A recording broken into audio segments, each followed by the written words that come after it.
39व्या वार्षिक सर्वसाधारण सभेत आमच्या जे काही मेन मागण्या होत्या त्या बऱ्याच मागण्या यापूर्वी पूर्ण झाल्यामुळं यानंतर आता पतसंस्थेचं एकच आहे की जिल्हा मध्यवर्ती बँकेवर यावर्षी बिनविरोध म्हणून 23 पैकी 11 संचालक निवडून आलेले आहेत। तसेच बाकी जे काही 12ची निवडणूक राहिलेली आहे तीसुद्धा मोठ्या प्रमाणामध्ये BJP पस्करत राष्ट्रवादी या सर्वांची मिळून बहुमत बँकेमध्ये येत आहे आणि त्यामध्ये यावेळेस या पतसंस्थेच्या कार्यक्रमाला प्रमुख पाहुणे म्हणून श्री शिवरामजी मुट्टे सर हे आले होते। त्यांनीसुद्धा या ठिकाणी शब्द दिलेला आहे की यावर्षी अजून व्याजदर 1% कमी करणार आहे बँकेचा, त्यामुळे आमच्या सभासदांना 1% व्याज दर कमी भरावा लागणार आहे आणि त्या 1% जर व्याजदर कमी झालं तर आम्हीसुद्धा आमच्या पगारीतून जी काही बचत होती त्या कर्मचाऱ्यांना 20 लाखाऐवजी कर्ज मर्यादा 25 लाख करण्याचा निर्णय घेतलेला आहे आणि ते सुद्धा लवकरच पूर्ण करू आहे। नवीन सभासदांना काय आव्हान कराल? नवीन सभासदांना एकच विनंती आहे की या पतसंस्थेमध्ये आपण जास्तीत जास्त ठेवी ठेवावे, RD काढावी। तसेच ज्यावेळेस तुम्हाला आवश्यकता असेल त्यावेळेस आपली पतसंस्था 20 लाख रुपये कर्ज ऐनवेळी तसेच तातडीचं म्हणून दवाखान्यासाठी आपण 1 लाख रुपयापर्यंत त्यांना कर्ज एका दिवसामध्ये तातडीचं मंजूर करून देतो।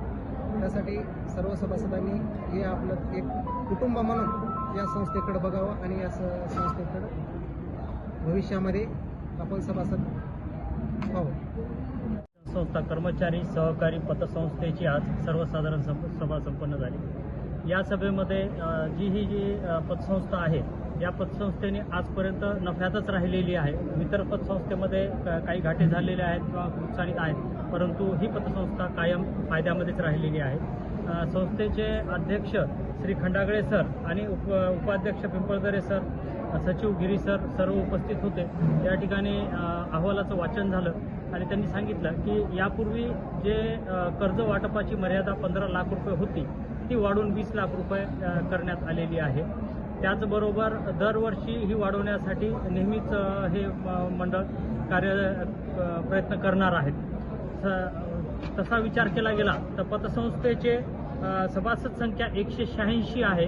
मध्यंतरी काही सभासद रिटायर झाल्यामुळे किंवा बदलून गेल्यामुळे ही सभासद संख्या आज कमी झाली होती, ती वाढून परत 186 करण्यात आलेली आहे। सभासदांचा जे भागभांडवल आहे ते जवळपास 2 कोटी आहे आणि सभासद कायम ठेवी 12 कोटीपर्यंत आहेत, जी की एक फार मोठी रक्कम आहे। त्याचबरोबर मुदत ठेवी देखील 2 कोटी आहेत। सभासदांनी ठेवलेल्या ज्या मुदत ठेवी आहेत त्या 2 कोटीच्या जवळपास आहेत। त्यानंतर आवर्ती ठेव RD सुद्धा 50 लाखापर्यंत पतसंस्थेकडे आहेत।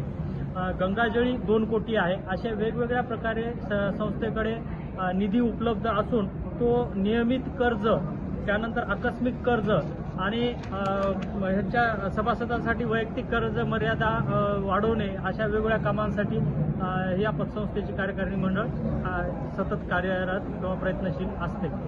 नवीन सभासद जोडण्यासाठी तुम्ही काय करता? नवीन सभासद जोडण्यासाठी ज्या नवीन लोकांची अपॉइंटमेंट झालेली आहे त्या लोकांना आम्ही प्रोत्साहित करत आहोत। सहजरित्या एखाद्या महत्त्वाच्या कामासाठी उपलब्ध होणारं कर्ज पतसंस्थेमार्फत दिल्या जातं।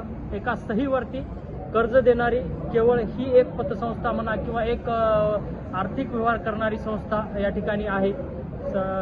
नवीन लोकांना ज्यांचे आत्ता कुठे ज्यांना नोकरी वगैरे लागलेली आहे अशा लोकांना कर्ज वाटप होऊ शकतं आणि त्याकरिता आम्ही नवीन अपॉइंट झालेल्या लोकांना इथे जॉईन करून घेणार आहोत।